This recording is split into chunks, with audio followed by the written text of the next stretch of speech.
The silence in Arthur's basement was heavy. Not the silence of an empty room, but the pressurized quiet of a vacuum. I was pinned against a rack of glass cases, my breath hitching in my throat. Arthur stood in the center of the room, bathed in a flickering violet light that seemed to emanate from the very marrow of his bones. He wasn't moving like a human anymore. His head was tilting at angles that should have snapped his neck, his eyes scrawling through data I couldn't see. "You're experiencing latency, Mark," he said. His voice was a terrifying composite of 15 different people. It sounded like a choir of strangers, all screaming the same sentence.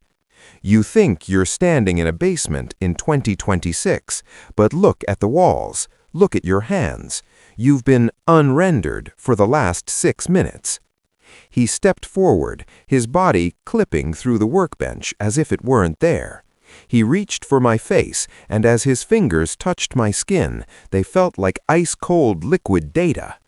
"Which Arthur do you want to talk to? The neighbor? The doctor? The man who watched you sleep for 3 years to ensure your soul file didn't corrupt?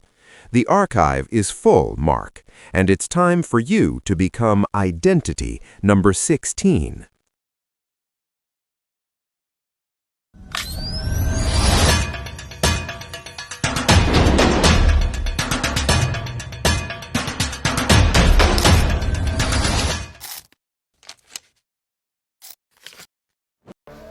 The neighborhood of Oakhaven was designed to be the American Dream 2.0. It was a planned community, built by a subsidiary of the Archon Group in the early 2020s.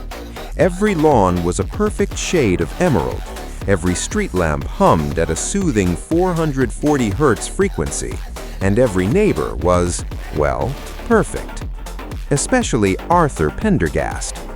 Arthur lived at 402 Willow Lane. He was a 55-year-old widower, or so his file said. He was the kind of man who would notice your tire pressure was low before you did. He was the kind of man who baked pies for new arrivals and remembered every birthday on the block. But as a digital forensic analyst, my brain is wired to look for the glitch, and Arthur was too consistent. In nature, nothing is that perfect. It started with the 3-second lag. I was chatting with Arthur over the fence about the local high school football game. I asked him what he thought of the quarterback's performance. Arthur smiled, a warm, practiced smile, but his eyes stayed dead for exactly 3 seconds.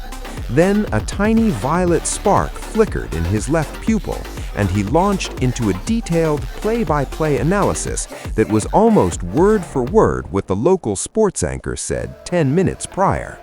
He wasn't thinking, he was buffering. I began to track his movements using a high-gain signal sniffer.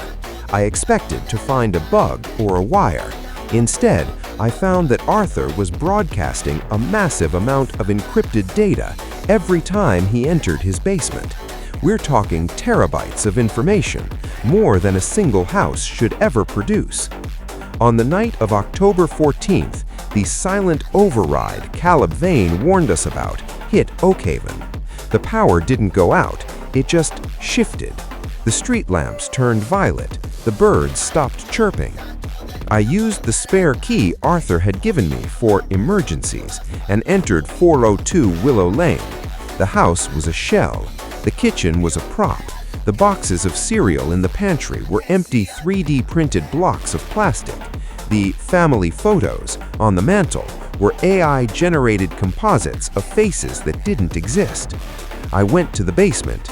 The air hit me like a physical wall, cold, ozone-heavy, and vibrating. The basement had been dug out much deeper than the foundation allowed. It was a cathedral of glass stalls, 15 of them. Each stall contained a life. Stall 3, Identity, Officer Dave.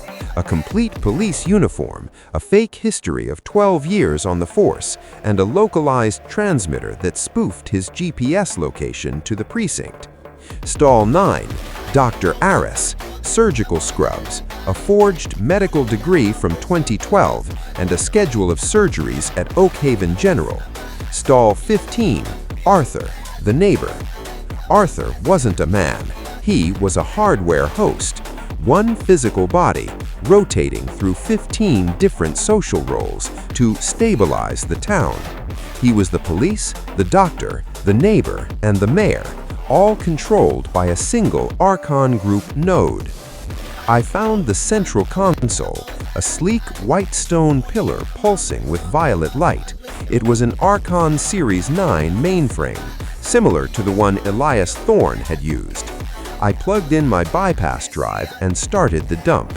The truth was worse than identity theft. Arthur wasn't just playing roles, he was harvesting.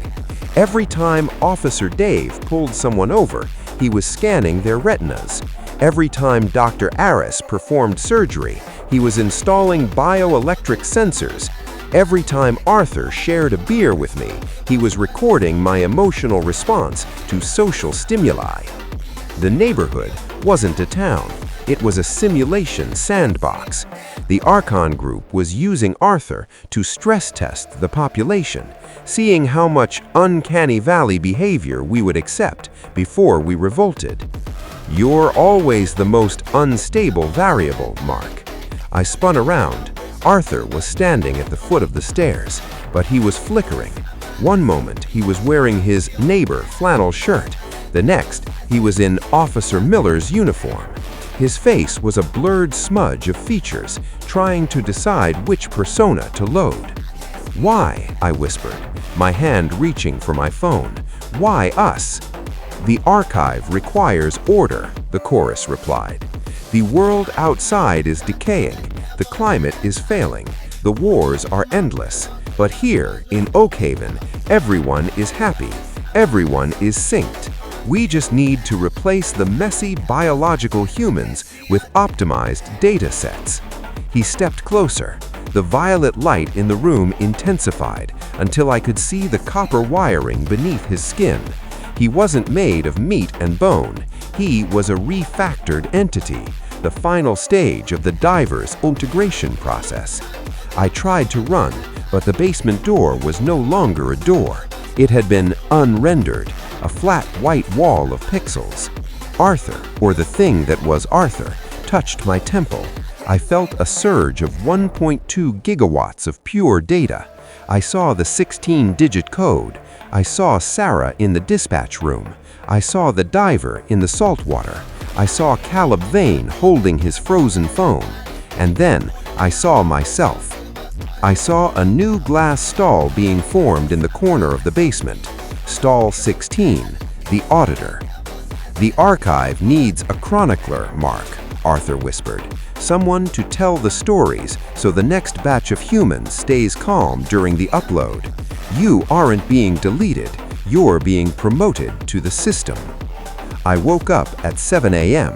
The sun was a perfect 5500 K temperature. I walked to my window and looked at the lawn. It was exactly 2.5 inches tall.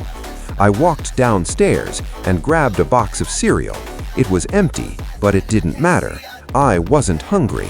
I didn't have a stomach anymore. I had a power cell. I walked outside. Arthur was there, mowing his lawn. He looked up and waved. "Good morning, Mark," he said. "Good morning, Arthur," I replied. I looked at my own hand.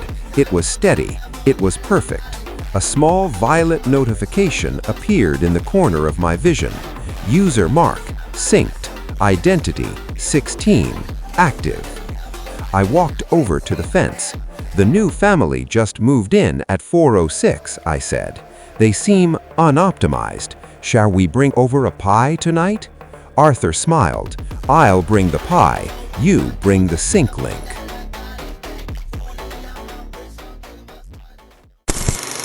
Motherfucking design all right now.